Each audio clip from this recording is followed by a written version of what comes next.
અમદાવાદની જાણીતી એસવીપી હોસ્પિટલમાં એક યુવતીનો વિડીયો વાયરલ થયા બાદ વિપક્ષી નેતા સહિતના આગેવાનોએ હોસ્પિટલનો ઘેરાવ કર્યો।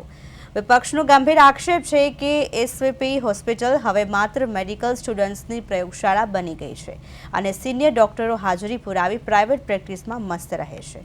આ મામલે હોસ્પિટલના સુપ્રિન્ટેન્ડન્ટ સંજય ત્રિપાઠીએ ભીંસમાં આવતા સ્વીકાર કર્યું છે કે હવેથી મોબાઈલ પર કોઈ પ્રતિબંધ નહીં રહે। જો કે તેમણે ડોક્ટરો રાઉન્ડ લેતા હોવાનો દાવો કર્યો છે। હાલમાં પક્ષ દ્વારા સુપ્રિન્ટેન્ડન્ટના રાજીનામાની પણ માંગ કરવામાં આવી છે।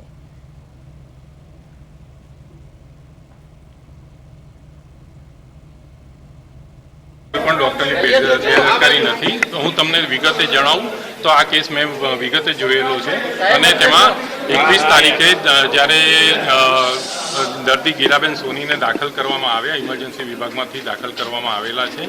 તે દરમિયાન તેમને શ્વાસોશ્વાસની 10 દિવસથી ટેમ્પરેચર હતું અને ન્યુમોનિયાનું નિદાન પણ થયેલું હતું અને ત્યારબાદ આપણે જે ઇન્વેસ્ટિગેશન કરેલા છે તેને લગતા જુદા જુદા જે ઇન્વેસ્ટિગેશન થયા એમાં પણ ન્યુમોનિયાનું નિદાન પણ થયેલું છે।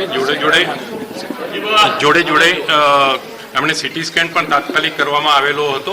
આમાં જમણી બાજુના ફેફસામાં ન્યુમોનિયાનો મોટો પેચ હતો અને જે દવાઓ આપવાથી પણ રિઝોલ્વ નહોતો થતો અને એને કારણે આવા કેસ હોય છે ત્યારે જે સ્ટાન્ડર્ડ ગાઈડલાઇન્સ છે એ મુજબ ब्रोंकोस्कोपी थी આપણે કફ ખેંચી અને એને તપાસ માટે આપતા હોઈએ છીએ। करोड़ों रुपए के लागत से एसवीपी अस्पताल की रचना की गई है, लेकिन यहाँ की फैसिलिटी की बात की जाए तो लगातार दर्दियों के साथ अन्याय किया जा रहा है, उनके परिवारजनों के साथ अन्याय किया जा रहा है। गिराबेन सोनी नामक एक महिला 21 फरवरी 2025 को अस्थमा पेशेंट थे और उन्हें नॉर्मल खांसी से उनकी बेटी यहाँ पर एडमिट करती है।